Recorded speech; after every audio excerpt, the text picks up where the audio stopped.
So this is one piece. In putting every piece of the fabric together, in this artistry, the sewing machine plays a very important role.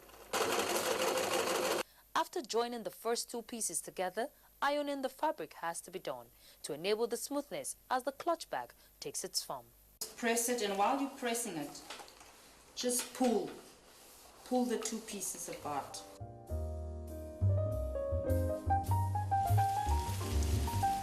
Let the right side of the fabric face you, and you take the right side of the zip facing the right side of the fabric. So the right side.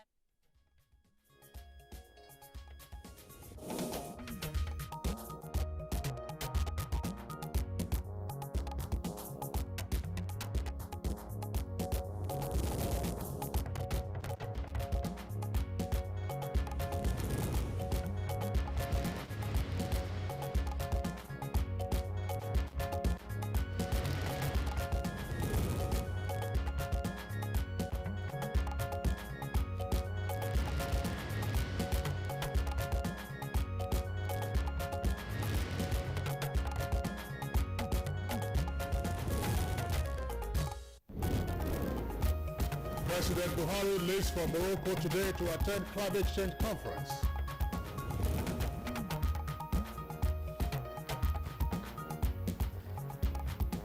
After said security challenges in the country will soon be over, strategies are in place for this.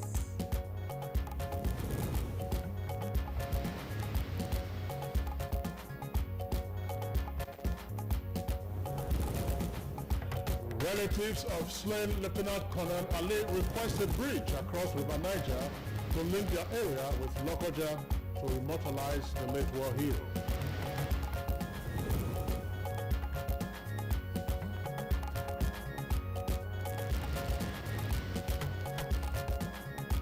On Good Morning Nigeria today, we shall focus on the task before the new Chief Justice of Nigeria.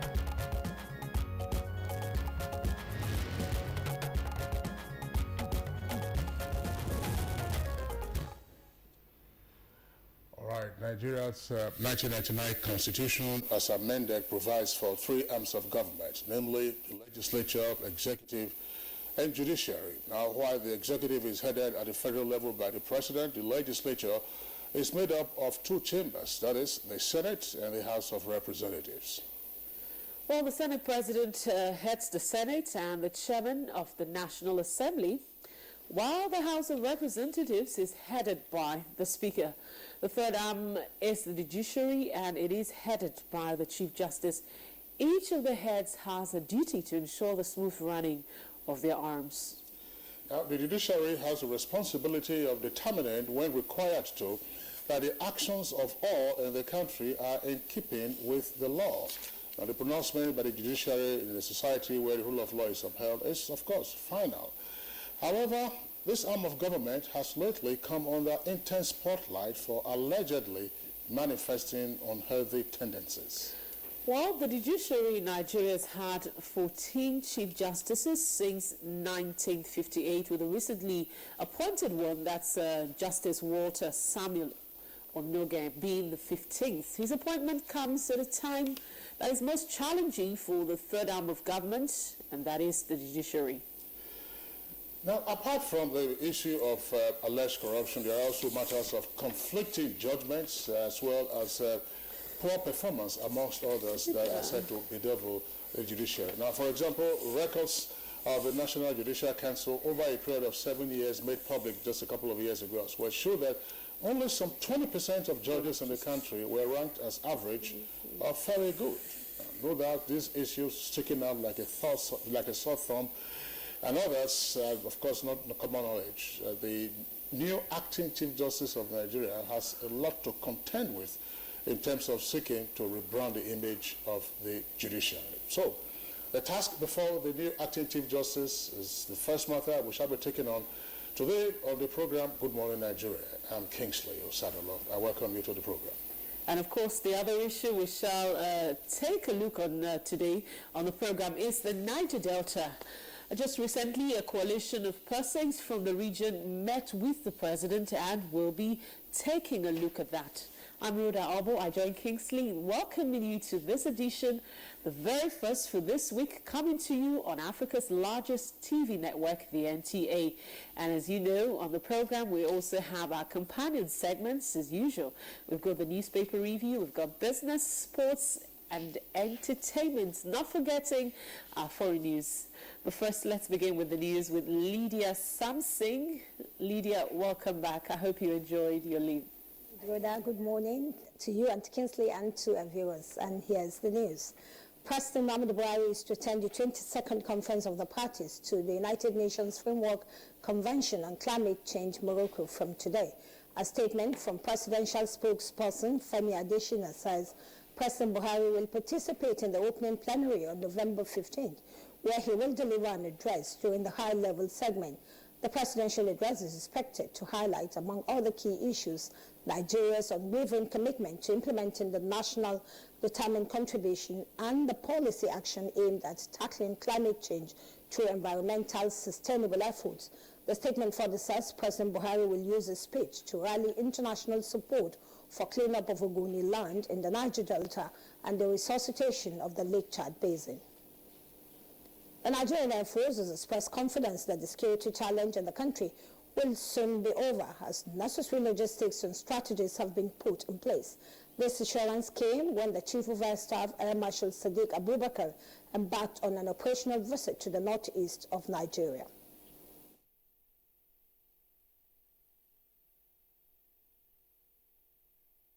The essence of this visit, just to check, to double check, to make sure that everything is going on fine. And if there are challenges, then they will be tackled immediately. Interpol is to connect key law enforcement agencies in Nigeria to its national database tool known as I-247. It is a database for tracking wanted persons, stolen vehicles, artifacts, missing persons, and other transnational crimes. The database has been restricted to police use. A statement by the police headquarters says this is part of the fallout of the 85th Interpol General Assembly held in Bali, Indonesia, attended by the Inspector General of Police, Ibrahim Idris, heads of Immigration Service, and that of the National Drug Law Enforcement Agency. It adds that the agency to be connected are the Economic and Financial Crimes Commission, EFCC, Immigration Service, and Air and Sea Ports, as well as international borders.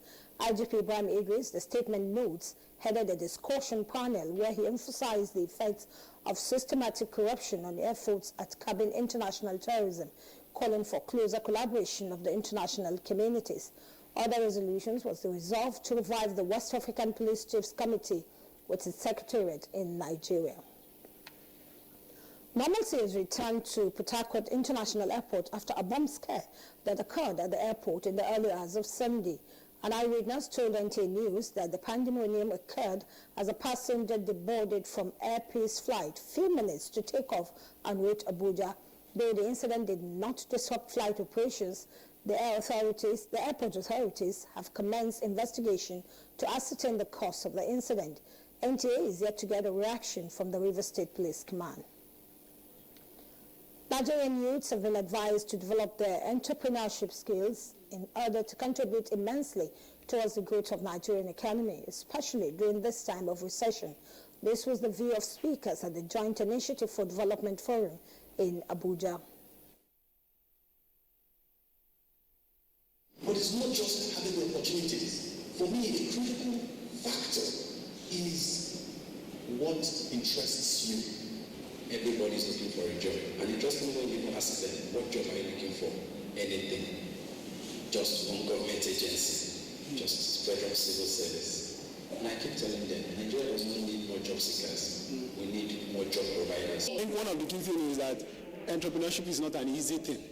It's tough. But you need to keep at it. It's persistent. But above that, I mean, one of the most prominent things that was said is the fact that you need to know where you are going. We need to think about this. Apart from theoretical skills which we get, one of these might be one of you talk to them, how do they practicalize it? the federal government says the Federal Scholarship Board will look into the issue of non-implementation of scholarship awards. This will cover for 2012, 2013 and 2014 awardees of the President's NYSC Earners Award. Minister of Education, Malam Adamu says this at the National Conference and reunion of members of the National Association of the Awardees in Abuja. It is my earnest hope that the issue of outstanding scholarship award would be finally put to rest. We have successfully flagged our first phase of the training by empowering 5,000 youths. What they have set out to do will help to Lieutenant Colonel Muhammad Abu Ali saying the construction of a bridge across the River Niger linking Lokoja with other communities will be a befitting honor in memory of the late war hero. This was at the 8-day Fidel prayer for the repose of the soul of the gallant officer killed by Boko Haram insurgents. Fatima Ali reports that Etsunupe and Chairman Niger Council of Traditional Rulers, Alhaji Yahya Abubakar, was among eminent personalities that attended the prayer.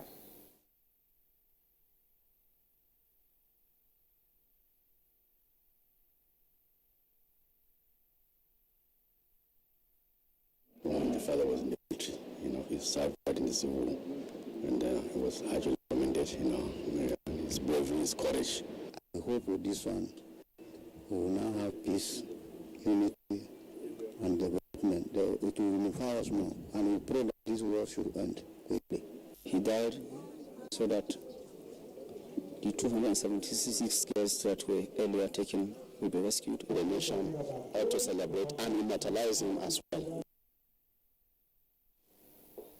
Meanwhile, members of Nigerian Fallen Heroes Project have condoled with the wife and family of late Lieutenant Colonel Muhammad Abu Ali, who died while fighting insurgents in Borno State. The national coordinator of the project, Kenneth Ibekalu, led the delegation.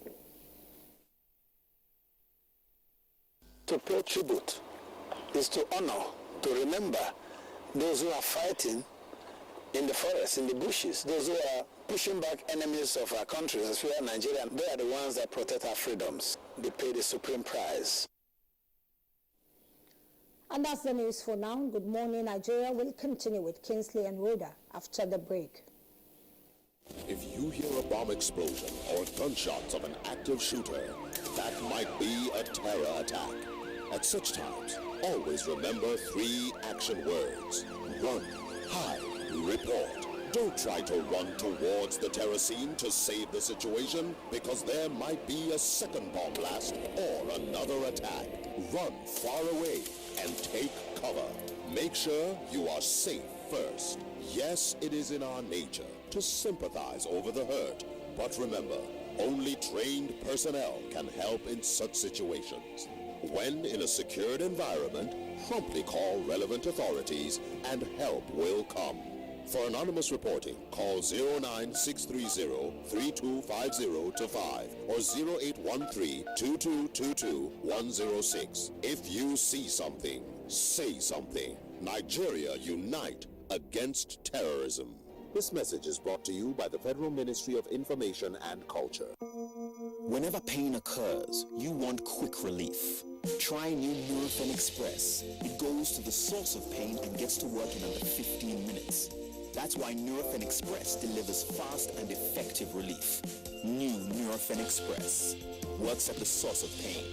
Fast. Being a mom is great, but when your child has a fever, you don't know what to do. I trust Nurofen for Children to take care of my child's pain and fever. Effective relief you can trust. NTA Properties Investment Company Limited, a subsidiary of the Nigerian Television Authority, specializes in creating comfort in all areas of life, such as real estate investments, that is, land, houses, and office spaces, mass leasing, savings and loan scheme, household items and car loans, and so much more.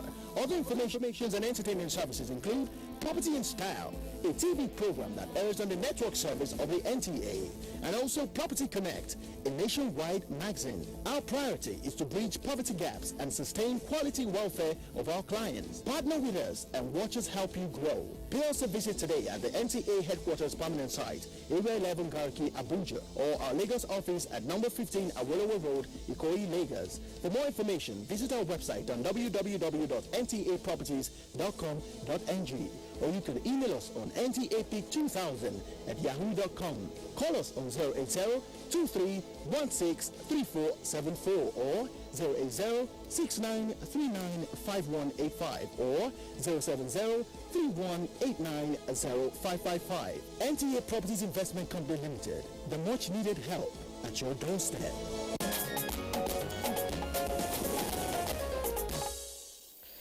All right, welcome back. It's still Good Morning Nigeria on the NTA. Now let's talk business. As the federal government spends 750 billion naira on infrastructure in 5 months, they say this is part of measures to boost Nigeria's economy. Let's get more details now from our business news correspondent, Joy Uzo. The federal government has disclosed plans to increase its expenditure on infrastructure in 2017 to bridge the growing infrastructure gap in the country. The Minister of Finance, Kemi Adeosun, disclosed this at a public forum on Wealth Creation Platform 2016 organized in Lagos. Said government has spent over 750 billion naira on infrastructure in the last 5 months. Mrs. Adeosun said the federal government was concerned about the growing infrastructural deficit in the country, hence it has made infrastructure one of its major priorities. Explaining that in the past few years, 90% of Nigeria's spendings were on recurrent provisions, leaving just 10% for capital projects. The finance minister emphasized that the economy cannot grow without the right infrastructure. She said the country requires at least 25 billion naira yearly to cater for infrastructure, and that is why it is being prioritized. The minister urged state governments to align with the federal government so that they can all move in progress together. The minister, who acknowledged the fact that the country was in dire financial straits at the moment, said things would have been a lot better if the right infrastructure were in place. Meanwhile, a member of the House of Representatives, Abubakar Chika Adamu, has stated that there is hope for Nigeria coming out of recession, but not anytime soon. He stated this during an interview with NTA Business News in Abuja. All this farming, yes, farming brings food, but we have nothing to export. And that is why we talk about dollar every day. The dollar cannot come. The naira may be available, but the dollar is not. But we still need the dollar because we depend on other nations on certain goods and services or on certain items we buy to even boost the local industry. So honestly, we'll get out of it, but not too soon. The legislator called for a policy that would restrict the minimum amount that can be withdrawn by MDAs at a go, saying their expenditure should be electronically transacted as a way to check corruption. Even if you want to buy granite, you should channel the money electronically to account so that we can trace all this corruption. But if we cannot do that, we allow ourselves, you find MDAs withdrawing 50 million, 100 million cash for what? Electronically, we can pay this money, and that is the only way to stop corruption. But the Central Bank of Nigeria, CBN, and the International Fund for Agricultural Development, IFAD, have concluded plans to sustain the Rural Finance Institution Building Program initiatives by establishing a Rural Outreach Coordinating Committee, ROC, to enhance financial inclusion in rural areas after the exit of roughing. Governor, Central Bank of Nigeria, CBN, Mr. Godwin Emefiele, disclosed this over the weekend during the National Consultative Workshop for Rural Finance Outreach Coordinating Committee, ROC, under the IFAD Rural Finance Institution, RUFIN, Building Program held in Uyo, Akwa Ibom State. The CBN governor, who was represented by an official of the bank, said the essence of the workshop was to create awareness through sensitization of stakeholders in the microfinance sector on rural financial inclusion. He made it clear that the ROC will fine-tune and continue with what RUFIN started in 2010 as it will wind up by 2017. Next is a graphic summary of recent trading figures on the floor of the Nigerian Stock Exchange for Friday, November 11.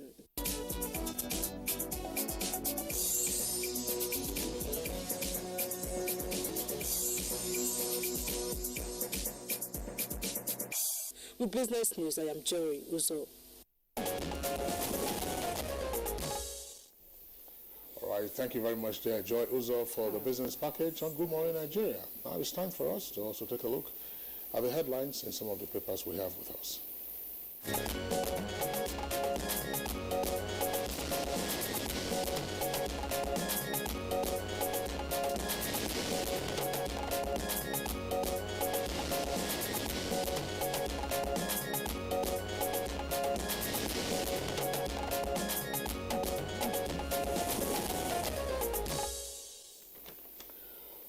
Bayo Atoyobi, newspaper reviewer, is right here with us for today's edition of Review. Bayo, good morning and welcome to the program. Good morning, Kisley. Good morning, Rhoda. Good morning, Nigeria. I hope you had a nice weekend, a quiet weekend.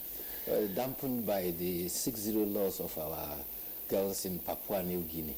But that was an earthquake for us. But it was also, lightened with the victory of Nigeria over Algeria 3-1. Yes, but more victories would have been preferable for the weekend. You say so. You win some, lose some. That's true.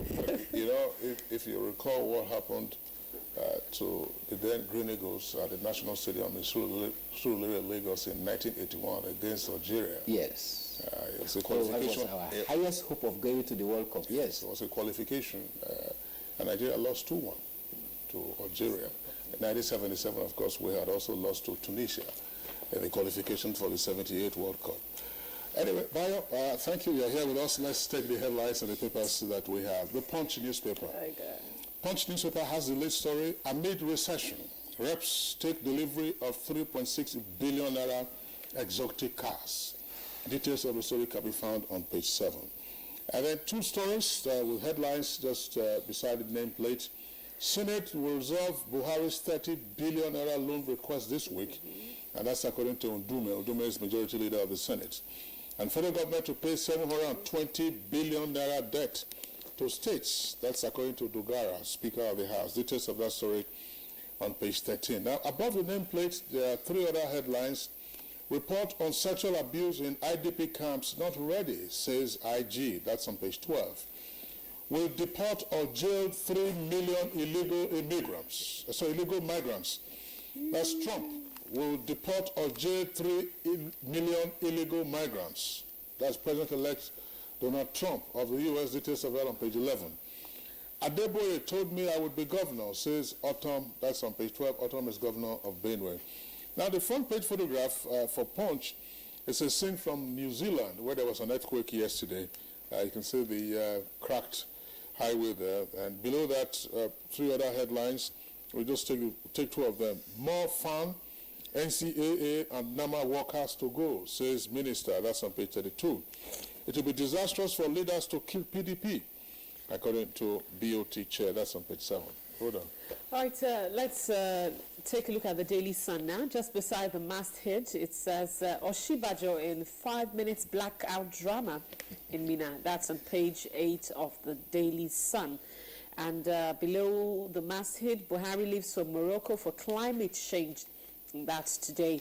And the big story, tougher times ahead as oil revenue drops. Earnings fall to $181 million US. That's on page 29. And of course, the picture story is there is that of the Mina Suleja Highway. Very bad stretch, a portion of that road. And below the picture story, Asorok chaplain rejects rumors of demons' presence in presidential villa. That's on page 8. On page 6, you can read up. Reps begin consultation on $29.9 billion US loan request. And on page 9, new PDP coming reveals Governor Ishaku. And just at the foot of the paper, Trump's victory. David West speaks on Wale Shaker's threats to destroy green card. That's on page 6. All right, Maya, take it away. Let me start with this to dispel that wrong impression that may have been created by that headline, Vice President in 5 minutes blackout. Okay. It creates an impression that he personally blacked out.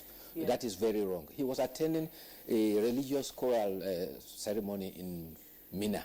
And while they were there, there was blackout, power blackout, in fact about 5 times during this session. So it has nothing to do with his person. It was embarrassing though because they had they relied on power supply from the public supply system instead of using their own generator. Be that as it may, indications are that the Senate, when they resume tomorrow, will now have a second look at the 2017-2019 medium-term expenditure framework and the fiscal strategy paper. You also will recall that there is 29.96 billion external borrowing which has been hanging. An impression again has been created in the media that the Senate had rejected it. It may be recalled that the Senate leader provided a clarification by saying that the correspondent from the president indicated that this is our request and here is the breakdown attached. Somehow the attachment was not provided, so the Senate was not ready. You know, the Senate prides itself as not being a rubber stamp, and it was not prepared to give a blank check, an approval for a blank check. Therefore, when it is represented, and meanwhile, within that time and now, the Senate President and Mr. President have met 3 times, and they have had occasions to speak over several of these things. And that is also pointing to one of the headlines that is indicating that the President has reconsidered withdrawing the list of non-career ambassadorial nominees. Again, this is part of the consultation that has been going on. You will recall that the governors, when they met, also raised a correspondent raising objection about representation in their various states among the ministerial list. Okay, let's go over to the Guardian newspaper and take a look at the headlines on its front page. Now, the lead story says, CBN to move against banks over poor services, with 2 riders urges public to reject inefficiency and delay in funds transfer, system failure not acceptable. And also there, it says 2,000 megawatts to be added to national grid by 2017, says Fashola. And anti-corruption war tearing APC apart. That's on page 14, politics section of the paper. Why another may not be substantive CJN by Fayose. Fayose is governor of Ekiti State. Now, second story on the front page of the Guardian says, government approves 1 billion naira for Abuja runway repair. That's there with 2 riders, national carrier, airports concession to attract 60 million passengers yearly. And minister dismisses Ghana's purported lead as aviation hub. Now, let me just go very quickly to page 7 of the Guardian. There's a head story there, which is also, in a sense, reported on the front page of another paper that I will come to presently. The headline from the Guardian on page 7 says, diabetes cases rose by 74.4% in 34 years. Diabetes cases rose by 74.4% in 34 years.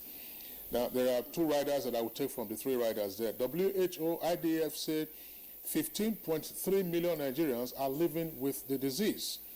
And regular exercise and low sugary beverage intake may reduce risk by 80%.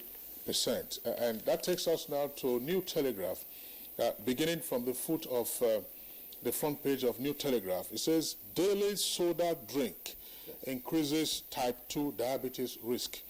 That's on page 38. Soda, of course, refers to those fizzy drinks that you normally get, no soda water, by the way. But so daily soda drink increases type 2 diabetes risk. That's on page 38.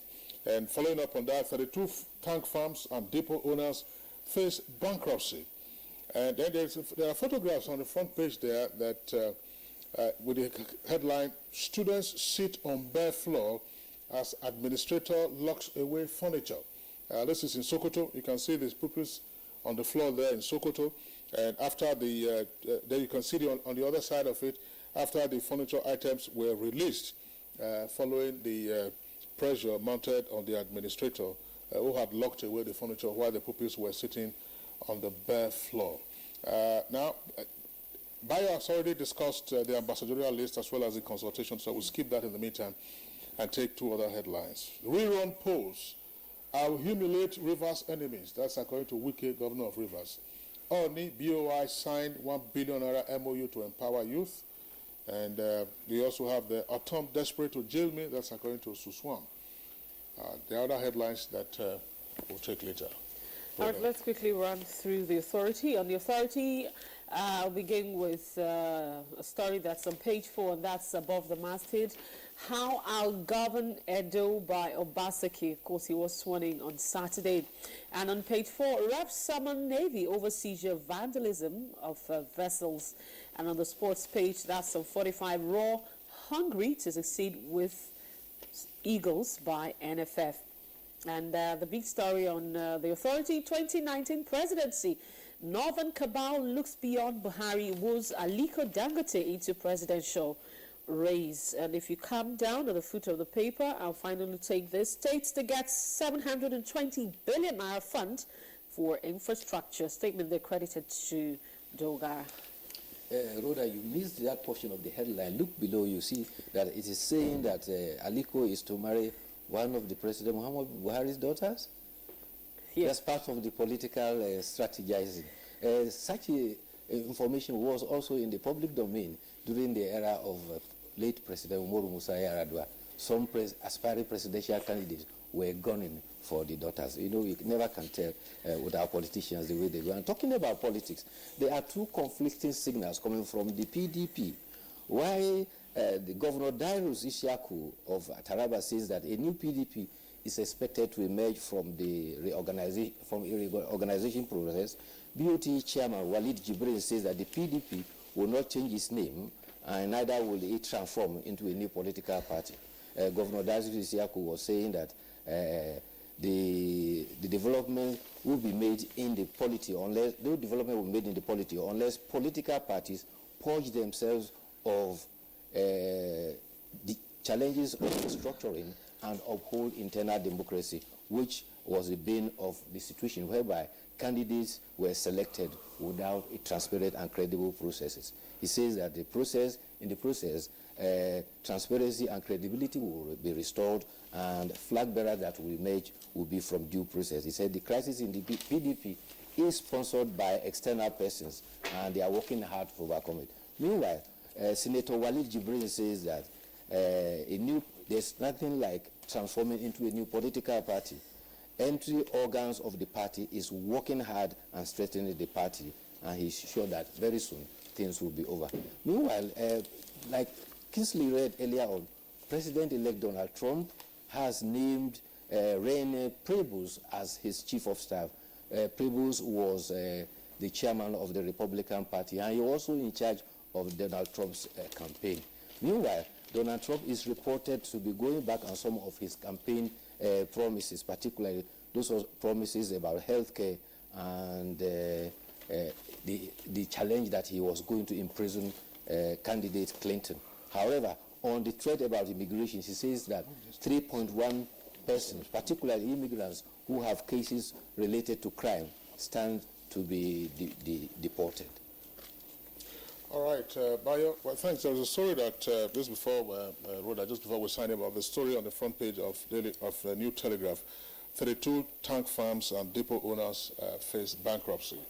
There's a story inside the page on page 6.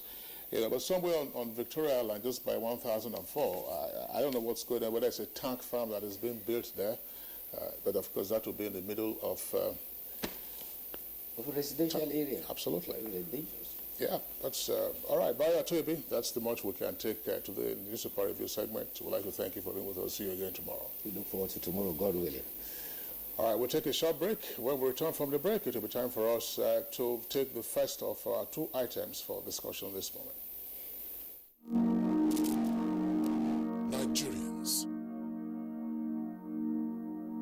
Suicide bombers are not spirits. They are not ghosts. They are human beings like you and me. They live amongst us. They are your neighbors. They are your friends today, but terrorists tomorrow. So you must know your neighbor now. Security begins with you and me. Know your neighbor. Be vigilant. Be security conscious. Report suspicious persons, objects, and movements to the police and other security agencies. The security of our nation is a duty for you and me. If you see something, say something. Nigeria, unite against terrorism. This message is brought to you by the Federal Ministry of Information and Culture. Hello! Would you like some water? It's cold, especially for you. Which era are you living in? We have a fridge.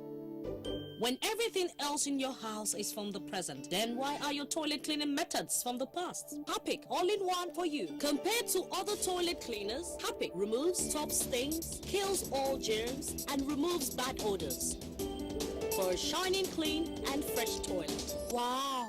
You should also take the Harpic all-in-one challenge.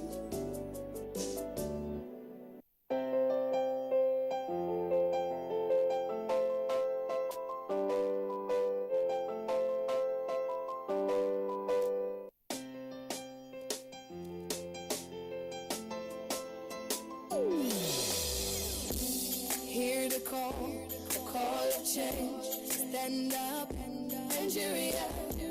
Change is here and it's going to stay. Change begins with you. Oh yeah, make we go. Go to so let the change begin from within. Look at your eye, oh get roller. Change begins with you and me. Oh, change begins with me. Oh, change begins with me. Oh, change begins with me.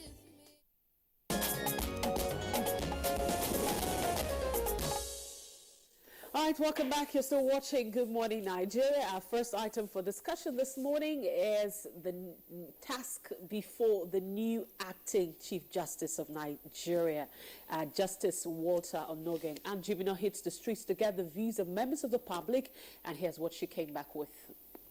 The masses, the minority, what they say to him, he should be able to take action and do something about it. He has to look into the act or the law, check properly if really what they are talking about, the corrupt judges, is what happened. Then he has to take an action against them. But if it is not, he has to put them back to their position. He should see, write his name in gold by making sure that all those areas that has to do with one form of corruption or the other among judiciary should be a thing of the past. He should be seen as one that within his tenure, that the judiciary later came back to what it used to be. My advice for him is to embrace justice, fairness, equity, and be detribalized, and embrace the change that the new government is advocating. System was it's a bit corrupt, and the justice are not doing what they are supposed to do. So we're expecting him to perform a very good task in order to make the citizen happy. And the recent revelations about corrupt judges, if anything, shows that we have a long way to go. And so as we have a new Chief Justice, his task is under us.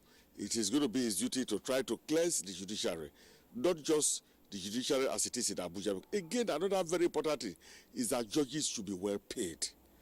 Their salary should be indexed with inflation.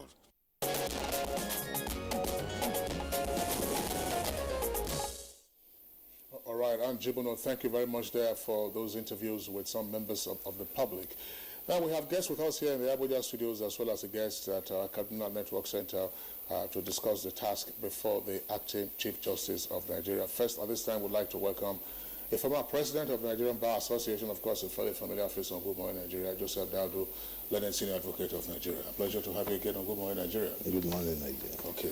And then we also have another Learned Senior Advocate, also a fairly familiar face on Good Morning Nigeria, Chief Mike Ozakume. It's our pleasure to have you, Chief Thank Ozakume. you very much. Okay. Welcome, viewers. Okay. All right, and we also have joining us on this discussion from our Kaduna Network Center, Festus Okoye. Festus Okoye, good morning. How are you today? And just to indicate also that Festus Okoye is a civil rights activist. All right, let's begin, Kingsley. Okay, well, gentlemen, the subject matter is fairly straightforward, but it could also get complicated in the course of this conversation, as we know. We have a new Chief Justice, of course, who is in the process that will probably eventually lead him to confirmation is acting, still he has the full powers of the Chief Justice. While he was being sworn in last week, he did indicate what his own priorities will be against the background of various reports that we've heard about what is happening in the judiciary. But beyond what is fairly obvious to members of the public, what, in your opinion, gentlemen, are those key tasks that the new head of the nation's judiciary faces? Let's begin with Senior Advocate Daudu. Thank you very much. I don't think you should begin with a very full plate. The issues burdening the judiciary or the justice sector is very clear. First and foremost, the Chief Justice of Nigeria is the head of the judiciary. It's an arm of government in Nigeria, and because of the principles of the separation of powers, every arm of government is as important as the other. And the Chief Justice of Nigeria is inheriting a judiciary that has come under severe attention owing to allegations of corruption and delays in the administration of justice.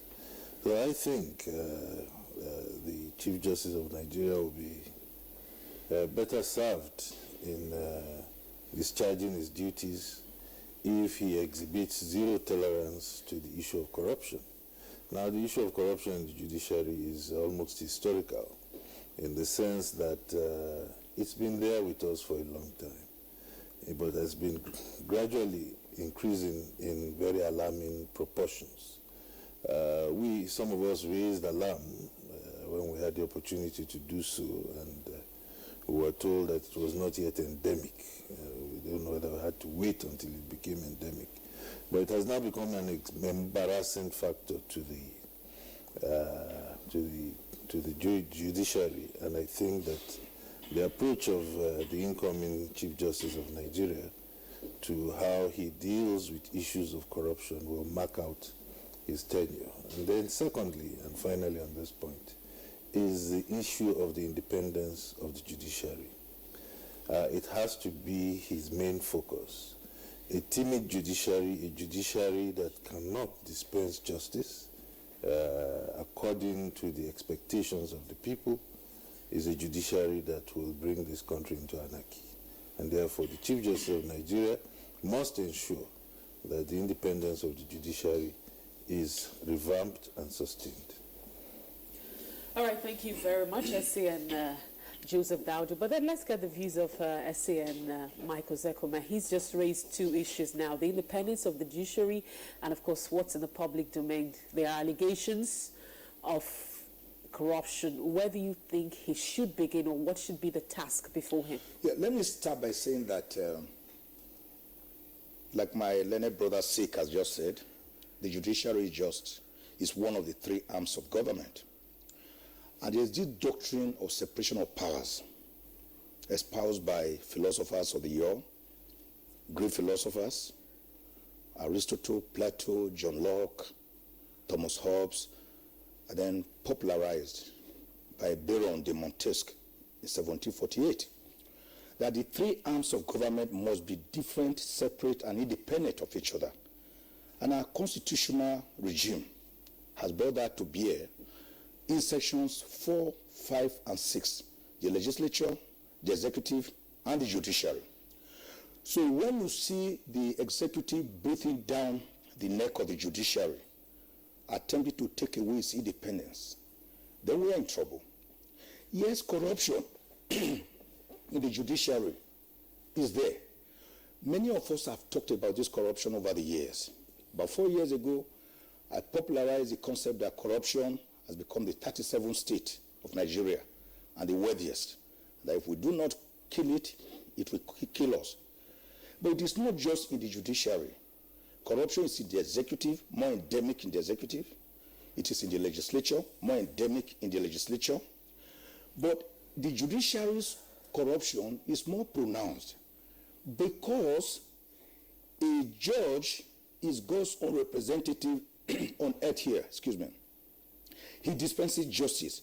He's the only one who can sentence a person to death. And that means he has the awesome powers of an executioner. Because of that, in some cases, the Supreme Court has even said a madman that runs amok is even easier to tame than a corrupt judge, because while one can be held physically, a corrupt judge cannot, because it destroys the system, because justice is rooted in confidence. Now, the incoming Chief Justice of Nigeria, who is acting, by the way, right now, under Section 231, he has 3 months to act. Then when so recommended again by the NGC, can still act again for another 3 months before it's made substantive. He has 4 years and 1 month, having been born in 1950, to help us to root out corruption and minimize it in the judiciary. But more importantly, under Section 230 of the Constitution, the Supreme Court is supposed to have a complement of not more than 21 justices, up to 21 justices of the Supreme Court. We have never in this country had a situation where we have even had 18. The best we have had have been 16, 17. Right now, I think they are about 14. That has brought unnecessary pressure and workload on the Supreme Court, to the extent that the cases that are being dealt with now are cases of 2002, 2003, 2004. And many of them have been overtaken by events and have become consequently academic and of no use. So I think beyond fighting corruption, the next Chief Justice, who is now the acting Chief Justice of Nigeria, has the onerous task of pressurizing the executive. Mr. President, sir, we need more justices of the Supreme Court. How come? How many justices are there? We have 36 ministers, and then one representing each geopolitical zone, making them about 42. We are talking of a whole Supreme Court, another arm of government. In the executive, apart from the 42 ministers, you have special advisors, senior special assistants, special assistants, personal assistants, and the entire budget of the judiciary at times is not even up to the budget of one ministry. So who is afraid of releasing some money to the judiciary to have a strong judiciary that is virile, that is not intimidated, that is not tied to the apron string of the executive? I think these are the things that the Chief Justice should look out to. Justice Mahmoud, who just retired, did very well in that regard. He refused to be intimidated. The NJC under him refused to be intimidated. They refused to be annexed by the executive. They stood up eyeball to the executive. And I think this acting CJN needs to know that the day you browbeat and intimidate the judiciary into a state of stupor or irrelevance, that day it is bye-bye to democracy. All right, Senior Advocate Michael Zekome, thank you very much there for your views. Let's go over now to our Kaduna Network Center, where we are to introduce another legal practitioner, Mr. Festus Okoye. Mr. Okoye, you've listened to your learned senior brothers give their own views on what they think the task should be for the acting Chief Justice of Nigeria. What's your perspective? Well, I think essentially I agree with the submissions of the former president of the Nigerian Bar Association and also my friend Chief Michael Zekome, Senior Advocate of Nigeria. I think that the present Chief Justice of Nigeria is coming at a time of great challenges within the judiciary. He is coming at a time when there is so much confusion relating to the functions the judiciary is performing. And he's also coming to office at a time when the entire judiciary have been profiled as being corrupt. So I think that he has so much on his docket. But my advice is that if he panders to the current hysteria and the current situation in the country in relation to the judiciary, he will not get his acts together. And the point is that I think that the former occupants of the office refused to take the initiative when issues of corruption, issues of abuse of office, and issues around delay in the administration of justice was being raised by the Nigerian people. So since they refused to take the initiative, others have now taken the initiative, and the entire judiciary is now being profiled as corrupt. In other words, both the honest people within the judiciary doing honest work, performing to the best of their ability and in accordance with their oath of office, and the few bad ones have been put together into a community and regarded as corrupt. So he has to deal with that. But I think that what he needs to do is to sit down and draw up a comprehensive strategic plan. A strategic plan that deals with the issue of reforms of the National Judicial Council and the State Judicial Service Commissions in terms of relevance, reforms in terms of, explaining very clearly and comprehensively to the Nigerian people the workings of the NJC, how judges are appointed, how judges are disciplined, and also making the entire process very, very transparent. He also has the onerous task of also liaising with the Nigerian Bar Association in terms of the type of relationship the bar must have with the judiciary. Because what we have today is that judges are being tried on the pages of newspapers and through mob hysteria.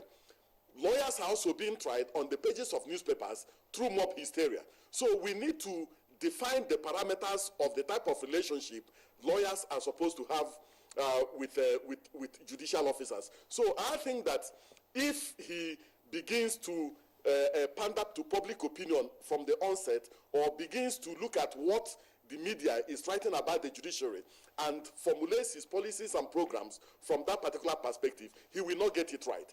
What he needs to do is to sit down with his brother judicial officers and design a comprehensive plan on how to engage in comprehensive judicial reform.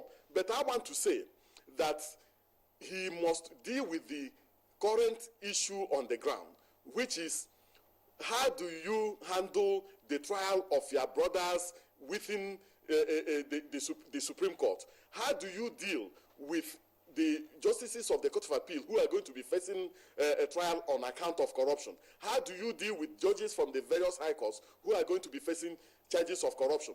The Nigerian people will be watching to see whether the current judicial officers have the capacity, have the courage, and have the wherewithal to also handle in a very impartial manner issues and challenges involving those that they are serving in the same bench with. So I think that he has an onerous task, but my own perspective is that he should be cautious, he should be comprehensive, and he should handle this, all the gamut of issues facing the judiciary from a very, very calm perspective and from a very strategic point of view. Mr. Okoye, thank you very much there for your perspective. We'll come back to you. Gentlemen, Mr. Okoye has, in addition to the points that you articulated earlier, raised a key issue, namely the proper relationship between the bar and the bench. Now, when we talk about the judiciary, we're actually referring to both the bar and the bench, and there you also have the paralegal staff who provide support to the bar and the bench. Now, let's get your view on this, Learned Senior Advocate Dad. Yes, the relationship between the bar and the bench is one of a shared origin. Lawyers who are at the bar and judges on the bench started from a common pool. They all went to the same school, same university, the same law school, and it probably practiced in the same chambers until they went their separate ways. So they share a common affinity. Now, with this, a lawyer is always taught that he's a minister in the temple of justice. And while the judges man the temple of justice, the lawyers have their basic rules of cordiality, respect, presenting their cases with courage in their relationship with the bench. And I think over the years, the relationship between the bar and the bench, barring one or two incidences, has always been one of respect and cordiality. Now, matters arising in recent times, you find lawyers being accused of, in quote, giving bribes to judges, even when they do not have cases before those judges. Now, none, in my view, is sub judice yet, and we can freely comment on it. However, the point is that we think that there is an unfair campaign going on, especially on social media, to taint members of the bar and I think some members of the bench on account of gifts being said to have been given by a member of the bar to the bench. Now, as I've said it by way of preface, that we start from the same pool. We are probably in the same class.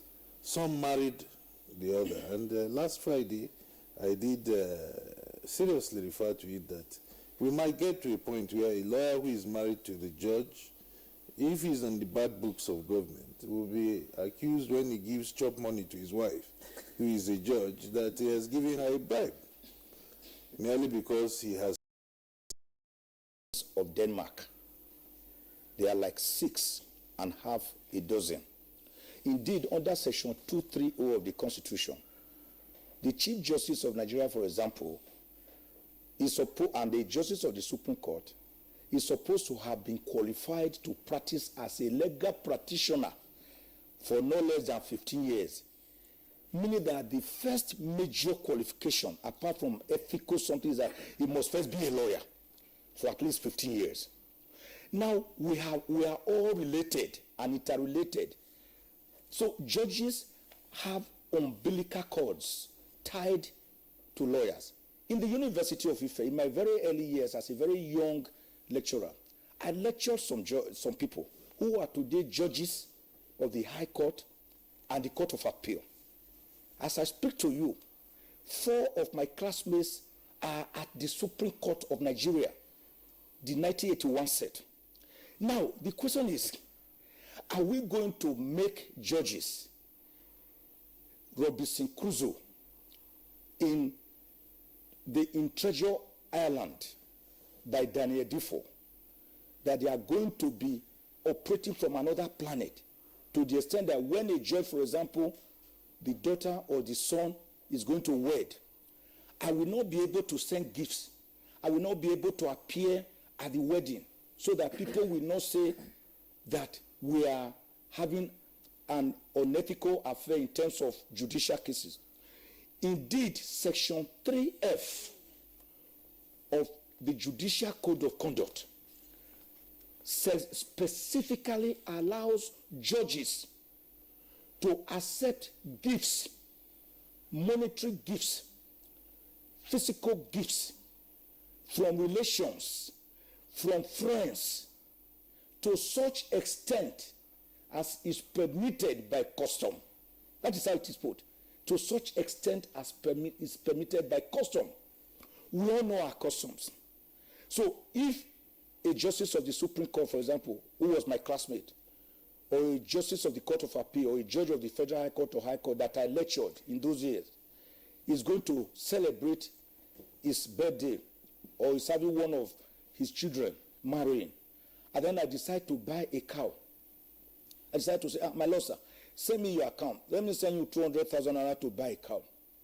How do you tame that corruption? That is why I take seriously about what Festus Okoye said, and my learned brother Siki said, that there is this mob hysteria that is going on, social media trial of judges and lawyers. It's like giving a dog a bad name so as to hang it. So whilst you are telling judges to recuse themselves and quit doing their job, nobody is asking ministers and other people, members of the executive, who have also been accused, to also recuse themselves. So we find a situation where the judiciary is becoming a whipping, the whipping child. We may get to a situation, and many judges I think from their body language are getting to that situation where when they want to take a decision, they begin to look over their shoulders. Is EFCC coming? Is ICPC coming? Is SSS coming? They prefer to call it DSS.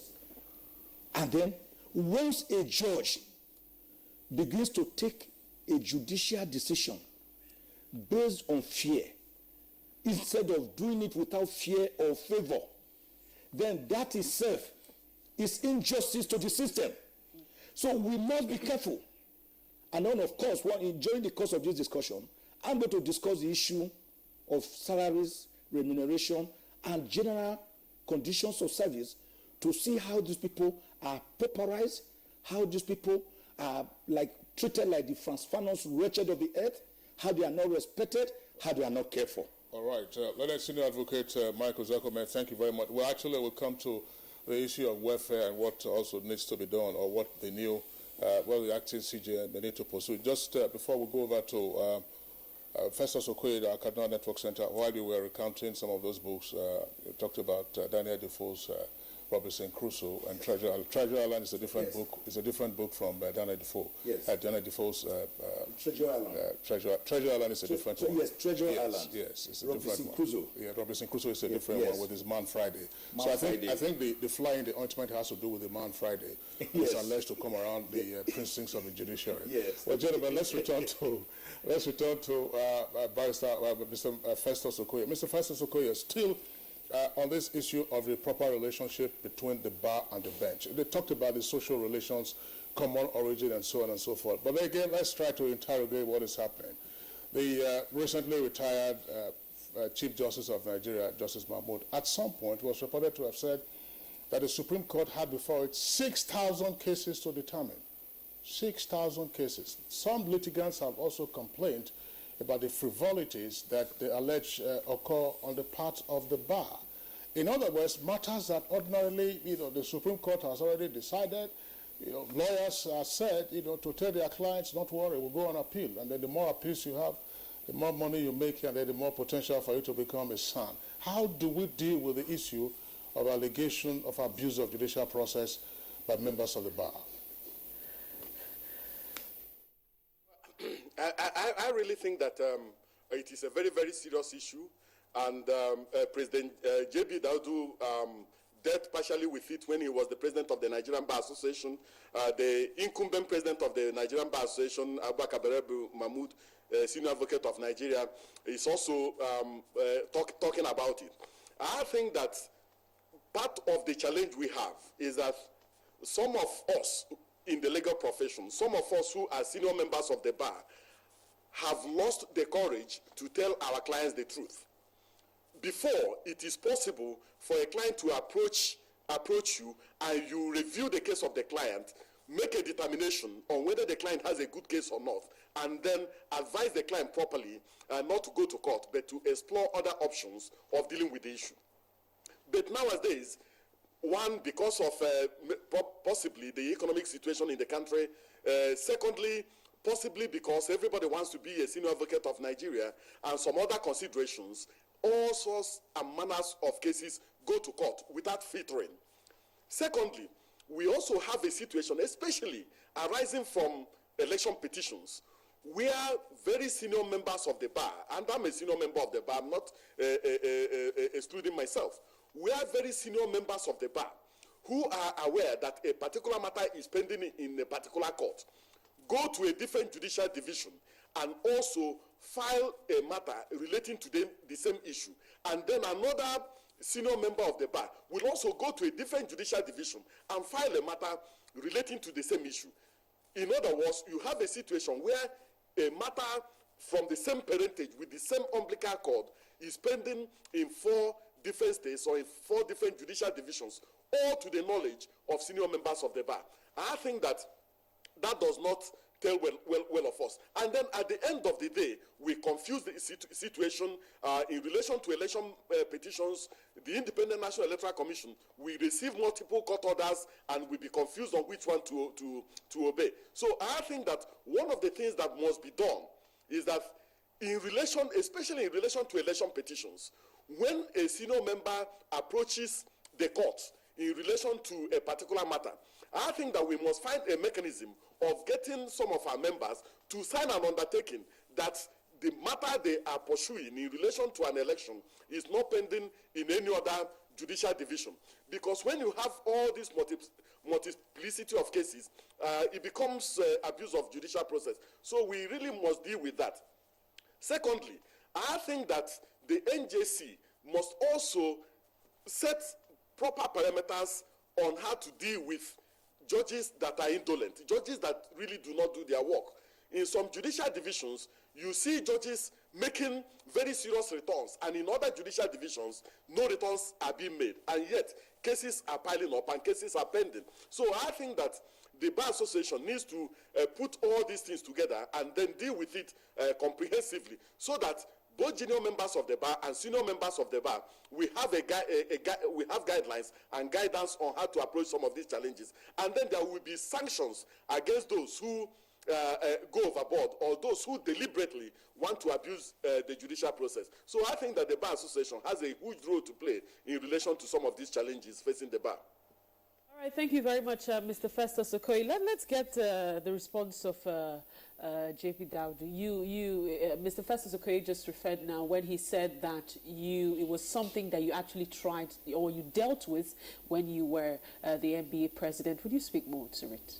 Yes, you see, I think that we had reached the point where the Supreme Court, headed by the Chief Justice of Nigeria, should refine the case management system of that court. It's indeed embarrassing that we are getting close to the situation in India where 20-year-old appeals are still pending or unheard. Chief Michael Zekome has pointed out that we are now in 2003, 2004 appeals. In my time, when I was there were 9 justices in the Supreme Court when I was applying to become a senior advocate of Nigeria. The turnaround time for cases was 3 years. You filed an appeal in the Supreme Court, and by the 3rd year, you have argued that appeal and judgment had been delivered. Things have changed now, and what has changed is that you find a situation whereby the judges have to deal with bulky briefs, reading a lot of materials. I think they must devise new approach to dealing with cases. I think that one of the ways to do it is to ensure that all appeals to Supreme Court goes in by way of leave to appeal. There should no longer be an appeal as of right. And what is meant by leave to appeal is a way of considering the appeal. If an appeal has no basis, tell the man within 3 months, either at the Court of Appeal or at the Supreme Court, that you have no case whatsoever. Again, the time management of cases in the Supreme Court. You find out that because of our cultural situations in Nigeria, you get a man has the money to brief 10 senior advocates and 50 members of the outer bar. It takes 1 hour to announce the appearance of these lawyers in the Supreme Court. The CJN should issue a practice direction that you should not appear with more than 3 or 4 lawyers. Let the rest watch. They are not contributing anything to the meaningful arguments of that case.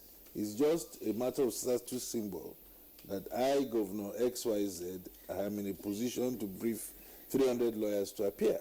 But the time it takes to announce appearance alone, the judges are beginning to get tired when 5 parties announce. So little things like that encroach into time. And the third part is that judges and justices must master the papers before them.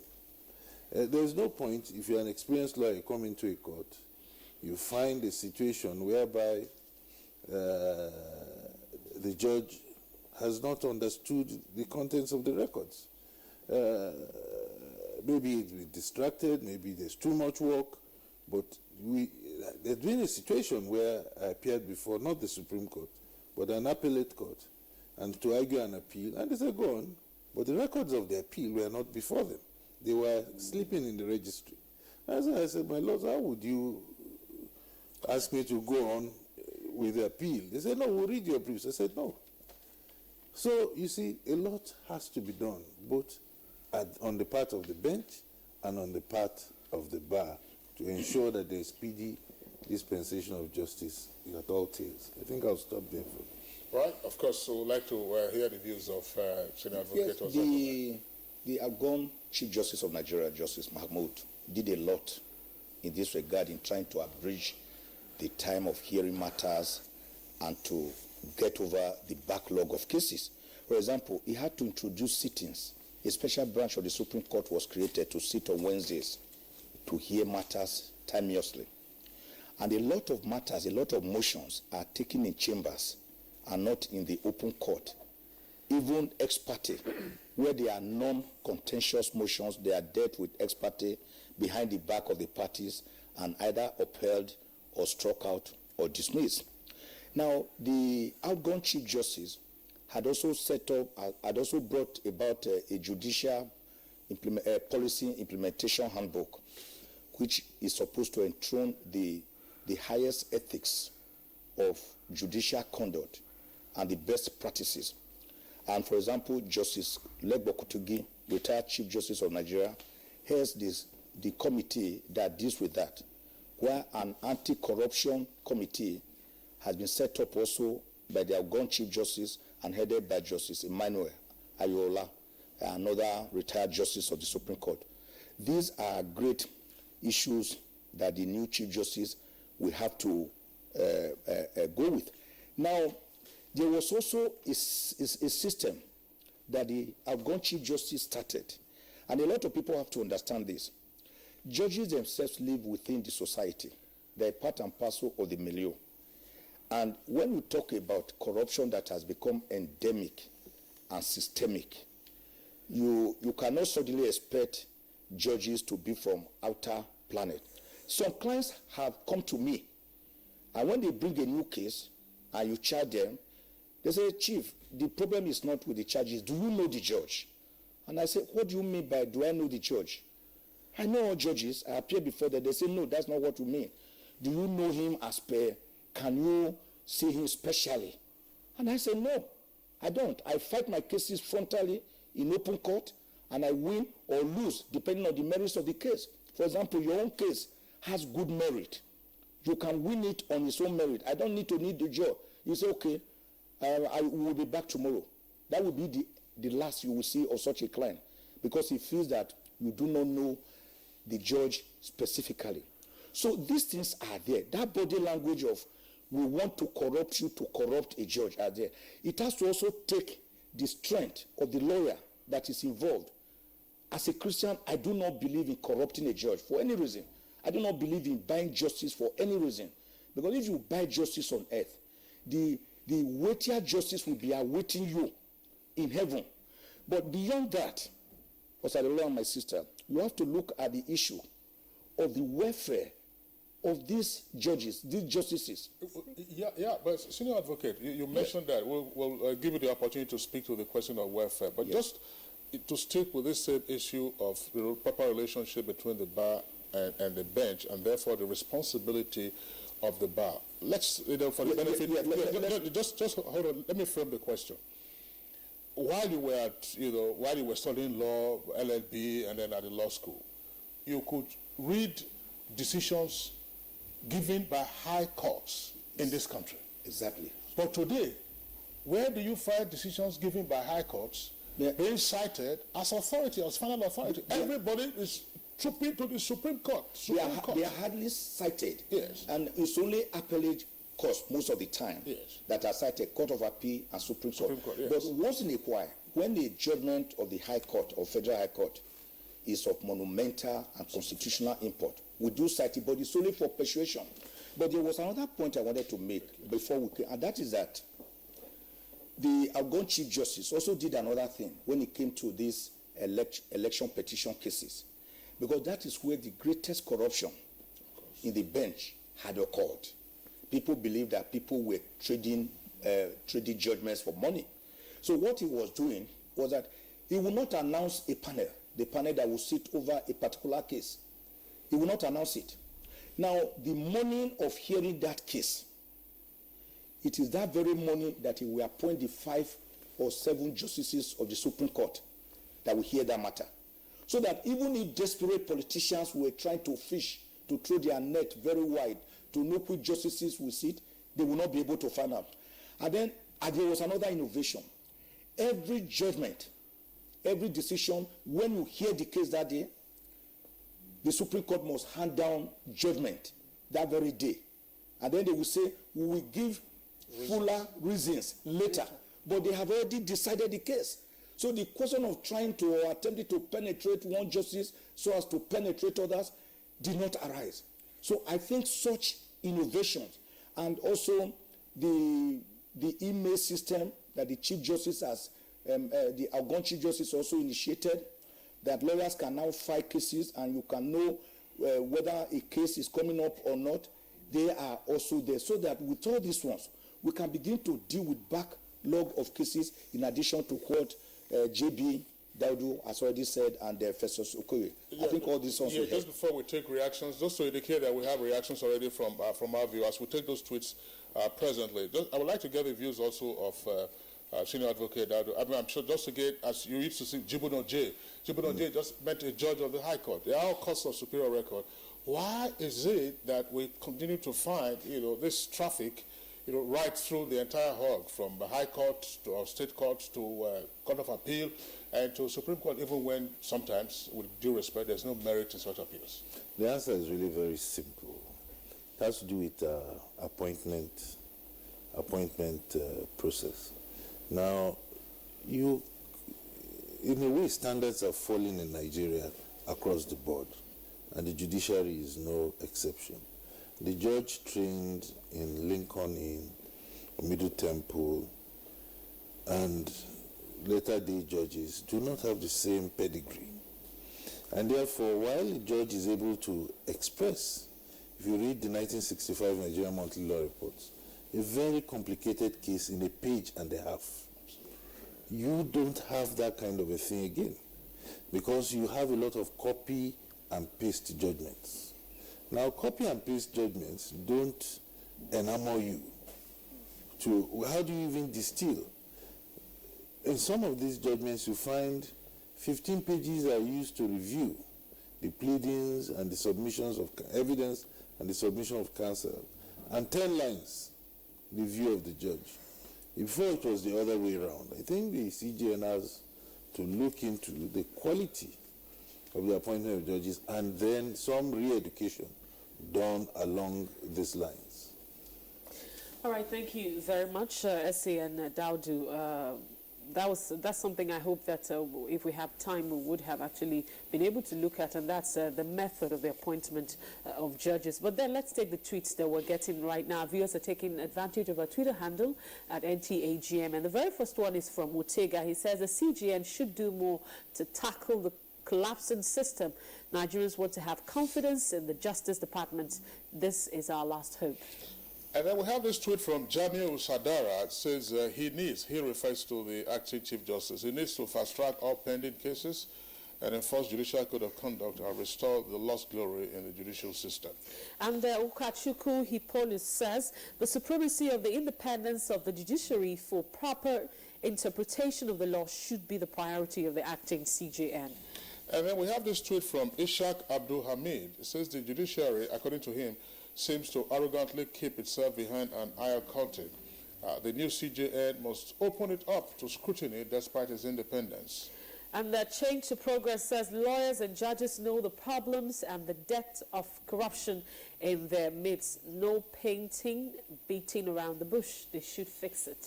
And Bright Irene has this tweet: the task before the acting CJN. The fact is, those who are in charge of Nigeria's affairs, how patriotic are they not to compromise our future? And Kolo Ibrahim tweets, the new acting CJN should unveil to Nigerians his blueprint for cleansing not only the judiciary, but also the executives and legislature. The new CJN's blueprint should be clear to the three arms of government as it articulates of faith and of independence of the judiciary. And Sonny Michael Makoji has a tweet: the corruption in Nigeria judiciary is systemic. Therefore, the CJN needs a systemic approach to tackle its challenges. Now, with the houses of some judges discovered as, quote, exchange market recently, the CJN needs to rekindle Nigerians' hope for transparency. And this one is from Isaac Jibania. He says, nice talk from Mr. Ozekome. All right, so those are the tweets that we are taking in the meantime from our viewers who are listening and watching this conversation. Just to return to Festus Okoye at our Kaduna Network Center. Mr. Festus Okoye, there's a lot. Let's take two issues at the same time, which has to do, one, the first has to do with the appointment of judges. We've tended to focus now at the federal level, but there are also complaints about the caliber of some persons who get to be appointed, that there seems to be some trade exchange that is going on. You find this also in developed democracies. Say the U.S., for instance, there's always arguing about who the president, who would appoint certain justices, and elsewhere they are also elected. But there are complaints about the criteria for the appointment of judicial officers at the state level. Should this be a matter of concern to the CJN, acting CJN, who automatically also has the NJC? Yes, I think that it should be a matter of concern. The quality of judicial officers that are being appointed, especially at the state level, leaves much to be desired. Now, if you look at the whole issue about the appointment of magistrates, sometimes it's used as a form of patronage. People in government, have an overbearing influence on who is appointed as a magistrate, and that creates a lot of problems. In most of the states, the state judicial service committees are just figureheads. Appointments are done, these are brought from external sources, and they are just rubber stamped, and people are appointed as magistrates.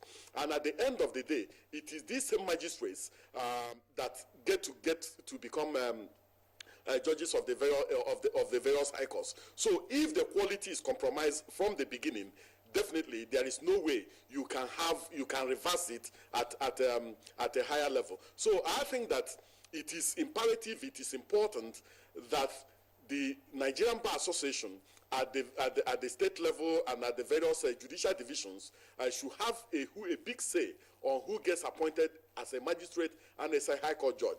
This is because the magistrates are supposed to be our colleagues. Some of the judges that are eventually appointed are appointed from the various ministries of justice, and these are our colleagues. Some of them are appointed from the bar, and these are our colleagues. So we know them.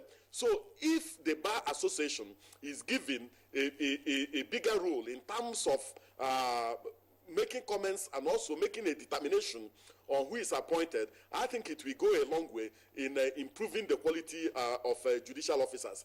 But just writing to the Bar Association and say make comments on whether this person is fit and proper, and then we make comments and say this person is not a fit and proper person to be appointed, and the following day you see the person as a judicial officer, and the person turns around and says, oh, I know the person who wrote the recommendation to the State Judicial Service Commission that I should not be appointed as a high court judge. It doesn't tell well of us. So I think that the quality of judicial officers that are appointed at the state level, it should be looked into. We should have common standards. We should have clear mechanisms of appointment so that at the end of the day, there should be quality control, and we should be sure of both the character of those who are appointed and also their capacity to learn and the type of knowledge they are bringing to bear.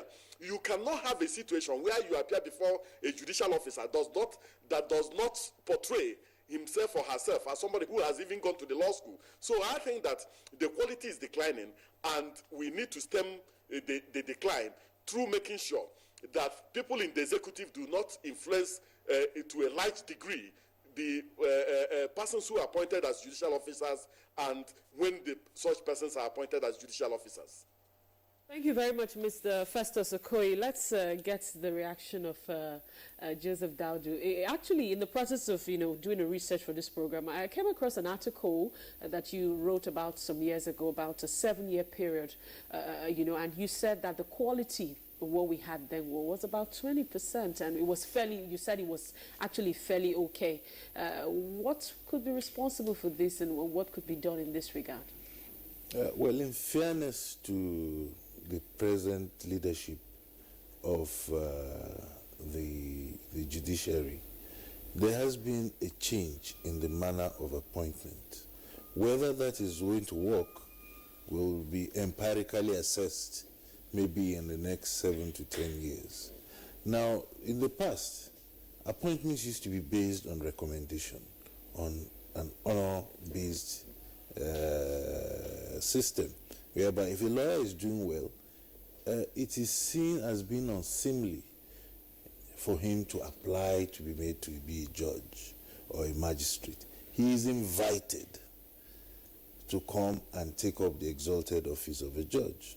Now, like all things Nigerian, we had the military come in, and then that practice, which used to be very strictly monitored, now became an avenue for appointments to be made rather recklessly. Indeed, it could just be done by one man. Get me this person, I know him.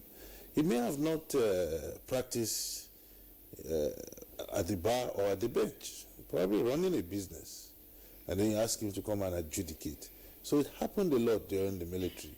And when the politicians came in, they also wished to have their own bench, judges to whom they felt comfortable if cases were sent to. And it's in the DNA of politicians to try and ensure that they know what is certain, which is also very wrong, but they always want certainty. They don't want to play in a field whereby the referee is impartial. They want him to be partial to him. And that's why at times you hear stories going on that at the appeal court bench, Supreme Court bench, some politicians have insisted that XYZ must be in the panel. And it got to a point where they started insisting that appoint this, appoint that person for long-term purposes. These are wrong. So now the new system, which the NJC must be commended for, is that judges, even prospective judges, apply, they write exams, their names are published, and the people write petitions on them. Even at that, you still find intensive lobbying for people to get their candidates through. But the filtration system now is now so much that you have about 60% chances that the bad judges will go. And like Festus Okoye said, the input of the bar is very, very important. We practice with these people. We know those who have a tendency as magistrates to take bribes, as judges to. So if they want to go to the Court of Appeal, once you know that this man has a potential or a penchant for accepting what he should not accept to give justice, then you can eliminate that person. So for now, we are getting to the point whereby in a few years' time, we will be able to see whether this new mode of appointment, and I can tell you that some of the best material have been attracted to the bench by virtue of this approach. Okay, Senior Advocate Michael Zekome, let's get your views on the appointment of justice, and then take along with that what you've been itching to say with regard to the welfare of judicial officers. Yes, I want to say this, that even the present acting CJN, as we were told by the outgone one, Justice Mahmoud, had to be interviewed by the National Judicial Council. Although it was the most senior justice next to the Chief Justice, and under Section 231 of the Constitution, the provision is that the next senior person has to be the acting Chief Justice when there's a Chief Justice that is not there. Now, he had to be interviewed, notwithstanding that constitutional provision. And like J.B. Daudu SAN had just said, this last batch of judges, they wrote exams. They had to do written exams. Then after that, they went for oral interview through a process of filtration. In those days, Some lawyers were so good that they were appointed straight from the High Court to the Supreme Court. Justice, I think Obi Okoye, Justice Oputa, Justice Nnamani, they were right. In fact, Oputa was taken straight from the High Court to the Supreme Court. And he later distinguished himself as an oracle of the Supreme Court, a man that was generous with words, with philosophy, with classics, with law. And his legacy has defined a lot of our laws today. The question is, why we must be careful not to throw away the baby with the bathwater is to ask the question, shall we then kill all the judges or kill all the lawyers? There are some books along a lot of caricature, a lot of fun about lawyers and judges. One of them was that the law is that a pope died and he came to the junction of going to heaven and hell. And he met St. Peter there. Some people say it's Archangel Michael, my own name. And then a lawyer died. So they also went there. Now, Archangel Michael told the Pope, he took him quietly to a beautiful house, a duplex, in heaven. So the Pope was happy until he saw that the lawyer was brought to a mansion, not just a duplex, a mansion with the angels singing, dancing. A castle, if you like. Yes, so a castle. So he asked Archangel Michael, I don't understand what is going on here. All my life, as a manservant, from there I went 10 years in the minor seminary, major seminary. I became a reverend father, then a bishop, an archbishop, a cardinal. Then I became a pope. I have served God all my life. How come you are giving me this small duplex? And that lawyer, you are giving him a castle, a mansion. Archangel Michael just laughed and said, listen, the answer is simple. Popes, if you go along that street, you will see many popes. If you go to the other one, you see many bishops and archbishops. This is the first time ever that we are seeing a lawyer in heaven. So we have to give you the best treatment. So that tells you how much of caricaturing and fun and porn that we have gone through. Haven't said that. So, gentlemen, are you sure where you are going? I'm going to heaven straight because I'm using law to do God's work on earth here. Haven't said that. We should therefore not kill all the lawyers or kill all the judges because they are not the problem. The problem is the system itself. The system itself. When we need to build strong institutions, not strong individuals. Welfare. So welfare. We always try to compare ourselves with America. Anything we say, oh, America, America. Let me tell you, the Chief Justice of America, his salary is $155,500 per annum. Translated, that's about 117 million naira per annum. A justice of the Circuit Court, the equivalent of our High Court here, is on $144,000. That's about 112 million naira at exchange rate of 460 per dollar.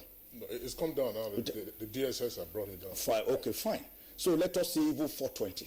It will still be about 150 million and about 110 million. Now, let me shock you. Do you know how much a justice of the Supreme Court receives as annual salary, as a monthly salary? It's not up to 1 million naira. It's about 700,000.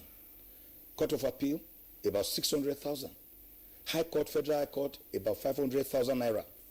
Now, that is, of course, that is aside like medical bills, travel allowance, and all that.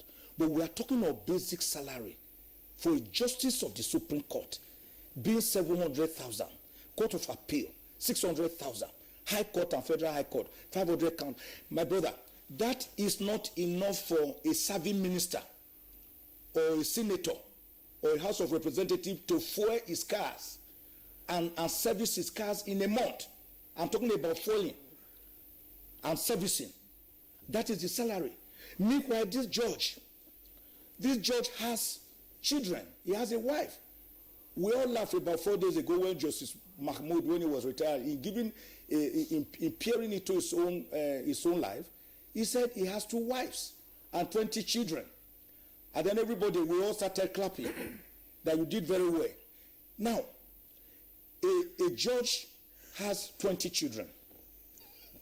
He's on salary of 700,000 naira a month, right? And then he has cars He has relations. The African extended system of relationship is there. Pressure is on him. Then one desperate money misroad politician who believes that politics is do or die and that he must win at all costs. He's suddenly coming to that judge whose salary is 500,000 naira in a month to begin to brandish 50 million, 100 million, 200 million. I'm not excusing it. Don't get the mistake. I'm not saying it has to therefore be done. It is wrong. It is wrong. It is wrong. But because human beings are susceptible to corruption, because human beings are weak in terms of ethics, a judge whose salary is 500,000 naira in a month, suddenly seeing 100 million be dangled before his eyes, may get kind of tickled and say, why don't I take this and see whether I will be lucky? In other words, we need to look at the issue of remuneration of judges. We need to look about the issue of their welfare. Many judges who retired, they never have a house to retire to. Some of them that retired years ago, I ran into one of them who said he's living in Kubwa. And I said, what are you doing in Kubwa? He said, well, my children were able to buy me 1 3-bedroom flat there in Kubwa. You mean you are not in Asokoro or Wusetu or Mitama? He said, no. So judges retire and they are left with them. The worst thing about it is that when they retire, unlike magistrates, they are not allowed to go back to legal practice. If a judge knows that when he retires, he can still go back to legal practice and still be able to make money, then chances of being corrupt will not be there. But you box them into a corner, you sack them, you dismiss them, you retire them, or they retire voluntarily, or at the age of 65, at Supreme Court and Court of Appeal at the age of 70, and then they retire to nothing. That is self-engendered corruption. So the government has to do something seriously about welfare of judges, because to whom much is given, much is expected. Indeed. All right, thank you very much, SAN Michael Zekome. Let's quickly finally get the thoughts of Festus Okoye, who is an Academic Network Center, very, very briefly. We'll press for time, indeed. I think I agree with Mike's views on this issue. I think that we must make conscious effort to improve on the salary of judges and magistrates and improve on the issue of their welfare. Because these are people that are not expected to socialize. These are people we now don't expect to even receive gifts from their friends, from their relatives, and from their classmates. So to that particular extent, if they must also maintain their social status, send their children to school, send their children to family to hospitals, and also maintain some basic decency in terms of their lives, we must, as a nation and as a people, improve on their welfare. And if you improve on the salaries of judges, you improve on the welfare of judges, you will also attract the best brains to the judiciary. But if you keep them low, if every governor comes and then buys Tokumbo cars for judges and then advertises it that he or she is handing over Tokumbo cars to judges, and then once in a while 2 or 3 cars are bought for a few magistrates, it doesn't tell well of us as a nation.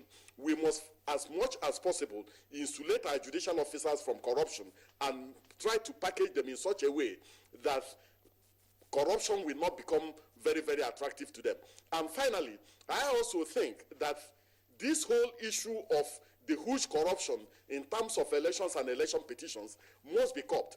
We must find ways and means of integrating our election petitions process into our normal judicial process and demystify this whole issue about election petitions, because this whole issue of corruption and some of the judges facing trial arise from election petitions. So let us demystify some of these election petition matters by making them ordinary, by integrating them into our normal judicial process. And if any judge does not have the capacity and the character and the courage to handle election petitions, the judge is not supposed to be where he or she, where he is. So I think that let us improve the welfare of judges, improve the chances of their living long and also demystify election petitions, and then we will be getting our judiciary back on the turf, and then begin to break the iron curtain by making the process of appointment of judges more transparent, their discipline more transparent, and so on.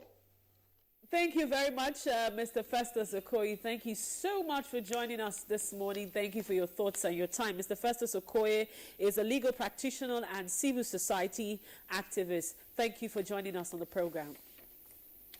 Very much. I'd like to thank our guest here in the studio, a senior advocate of Nigeria, Chief Michael Zekome. Thank you for sharing your thoughts and time. Thank you, I appreciate. And thank you, viewers, for listening to us. All right, finally, I'd like to thank a former president of the Nigerian Bar Association, that is SAN, Joseph Daudu. Always a joy talking to you. Thank you very much. All right, so that's the much we can take on this topic. We're having a second topic, but just before that, I'd like to just take a tweet from Ishak Salah. He says, please, the acting CJN should extend corruption trial to state judiciary so that the common citizens can be saved and free from the bondage of corrupt judges. That's the much we can take. We'll take a break now. When we return, we'll focus on the Niger Delta. We'll be back in just a moment. On a white sheet of exam paper, I am calm like a sniper, bam like a piper, glam like a rapper. I'm never a slacker, fail like a failure. How was your result? This wicked girls here gave me. Then give me. They gave me 7 E's. This week on your award-winning comedy series, Professor John Bull, starring Kanayo Okanayo, Mercy Johnson, Queen Wokoye, Yomi Fash Lanso, Stephen Odingbe. Address me as the Ono. My title is waiting for me. Oh no, we're waiting. Ono. Mr. Owowu. No, I can't take that. Olowu. Hey, I don't like all this. What is that name they call you all over the campus? Flashball with a big splash, depending on how you want to lash. Big name that kills a small dog. Professor John Bull, fasten your seatbelts this Tuesday and Friday, 8:30 to 9 p.m. on NTA Network, International, and Star Times. It's absolutely bombastic. Over and out. Welcome to the new speed of life. Hi guys, look how my baby Jamil has grown. And as they grow, there's a worry we all share, skin rash. Some use lotions or petroleum jelly, but I found what works for Jamil is Nigerian Pampers. It has built-in lotion to help protect his delicate skin and keep him dry. See you in the morning, Jam Jam. Good morning, happy Jam Jam. Dry and soft and no sign of a rash. Join many other moms and try Nigerian Pampers with lotion. Let's beat the rash. In the heart of Abuja is Barcelona Hotels, a hotel that satisfies your every need. Our rooms are exquisitely furnished with state-of-the-art deco, top-notch room service, and our restaurant and bar. Ooh la la. Sounds good to me. Our halls are spacious and affordable for your meetings and special occasions. A fully equipped gym and laundry services are at your disposal. I'm very happy about that. Feel the thrill at the Barcelona Rooftop Restaurant and Garden with an amazing 360 degrees view of Abuja and an attractive lighting display at night for your relaxation and pleasure while enjoying sounds from our live band. Yay! Totally awesome. Treat yourself to these and much more at Barcelona Hotel, located at number 23, Blantyre Street, off Ademola Adetokunbo Crescent, Wuse 2, Abuja. Dial 0814-137-5819 or 0700 Barcelona. For more info and bookings. Email info@barcelonahotelsnigeria.com. Barcelona Hotels, serving our guests the best way.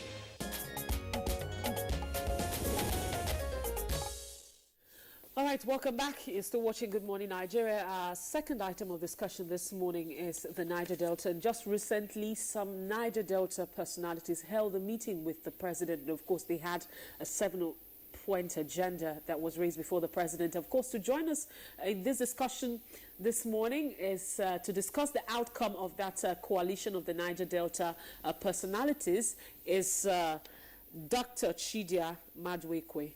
He is a former chairman, House of Representatives Committee on Defense. Good morning, sir, and welcome to the program. Thank you very much. Thank you. All right, let's go straight to the point. What do you make of the meeting between the president and, of course, personalities from the Niger Delta and the demands that they put forward? It's a welcome development. But looking at the demands, you notice that they came with quite a plethora of demand that did not seem to have any responsibility attached to the leadership of the Niger Delta, but all responsibility were all heaped on the federal government. And with the cacophony of voices emanating from the creek, which is now being drowned in the mangrove swamp, it becomes difficult to decipher which voice you are listening to so that government can take appropriate response to what is all important to us, which is the Niger Delta. It has always been important to Nigeria. It has always been important to every leadership of this government, and everything has always been done in making sure that whatever may be the disadvantage embedded there is taken care of. You said earlier that your reading of the raft of issues raised by President of the Niger Delta would appear to have placed a much heavier burden on the federal government rather than some shared responsibility.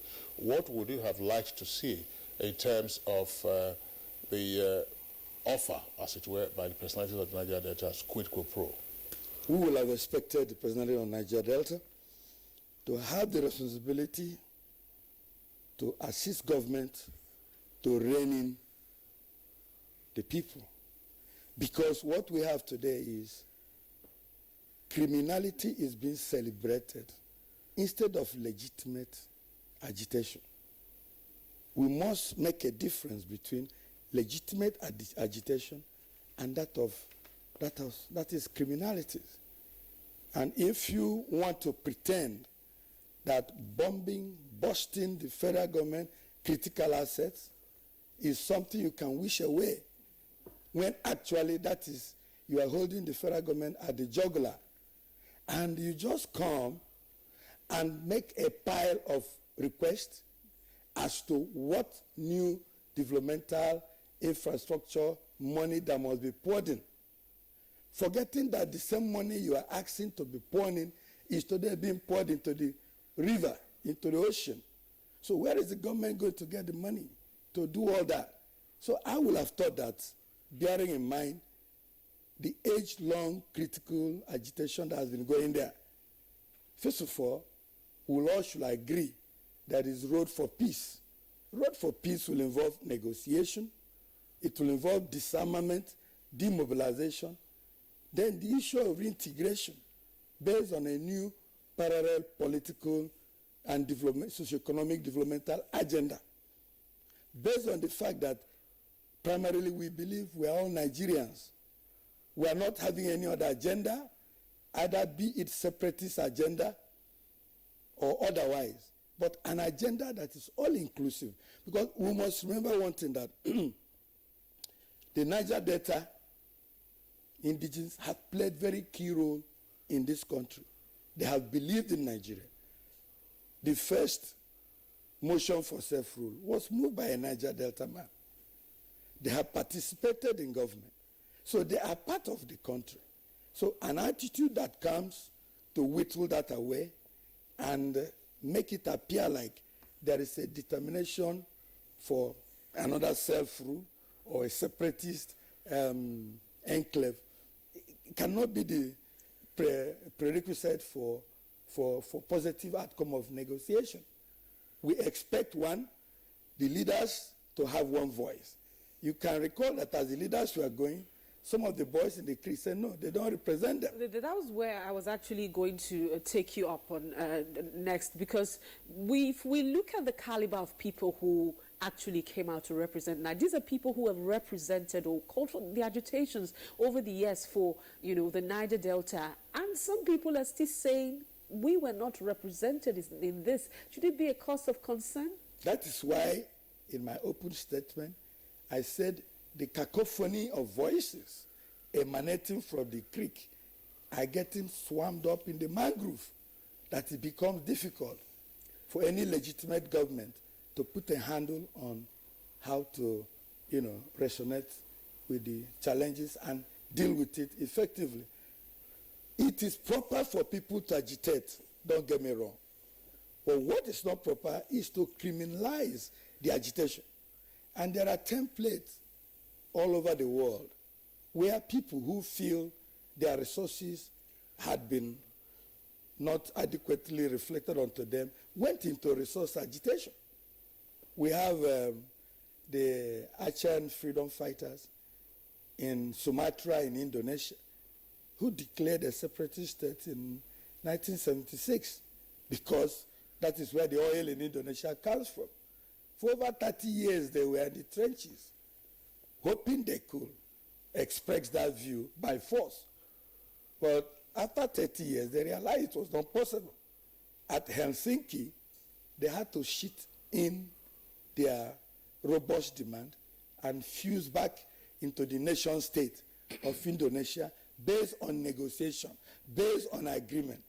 As we speak today in Nigeria, there are mechanisms in place to address adequate allocation to that region, because that is what the whole thing comes back to. The issue that in 1969, the then military head of state, Gowan, by the Petroleum Decree, abrogated the existing method of derivation and made the federal government to have 100% of whatever comes there as mineral. Well, the people in Niger Delta supported that. That was why they fought for one Nigeria. You cannot reprobate and approbate at the same time. But the Civil War was already on at the time. So that's what I'm saying. No, just hold on a second, Chief. The Civil War started in 1967. The Petroleum Act came in 1969. So let's get the dates clear. That is correct. Yes. So, in fact, the atmosphere of chaos, of confusion, gave them an enabling environment to say, no, we can't, under this atmosphere, be made to agree to have this on. We are fighting for one Nigeria. We cannot be fighting for a situation whereby 69% of the oil which we are laying our blood for should go to federal government. They did not. They kept quiet. Having kept quiet, various other leadership have felt, well, amendment could be made. Until Abacha came with the 13% derivation. Today, you just to tell you that leadership has been concerned. In 1958, you had the Niger Delta Development Board. You had the UMPADEC. Now you have the Ministry of Niger Delta. You have NDDC. You have the 13% derivation. You have the local content. Local content is essentially Niger Delta content. What we should be asking ourselves now, so much money brought to local government, Niger Delta, what have we done with it? We must be able to say, this is what we've done with it. When we have identified what we are doing with it, then we can go on and say, we need extra more of such allocation. Let me inform you that every nation state is organic. It is not built within a generation. Britain that colonized us, they are still fine-tuning. The other day you had a referendum as to whether Scotland should be part of United Kingdom or not. You didn't see Vikings rolling out their gunboats to fight, to shoot, to say that Scotland must be away. So where we are is that there are existing legal mechanisms that we should adopt. Very briefly, because this is the closing segment of our program today. Are you implying that the meeting between Mr. President and the Niger Delta personalities was, with the greatest respect, a waste of time? It shouldn't have been a waste of time, but we will have to situate it within the context of the demand. They come with demand. It's good to look at those demands. Some of them are legitimate, but some of them are not timely. If you look at the demand, there wasn't too much a difference for the militants coming to hold meeting with the head of state and list their demand. And like I said, the demand should have responsibilities on both sides, not just responsibility for the leadership of the Niger Delta. All right, thank you very much, Dr. Chidia Madwekwe. He is a former Chairman, House of Representatives Committee on Defense. Thank you very much for talking to us. It's been my pleasure. Thank you, Via. All right, very quickly, let's take a look at the weather outlook for the remaining parts of the day.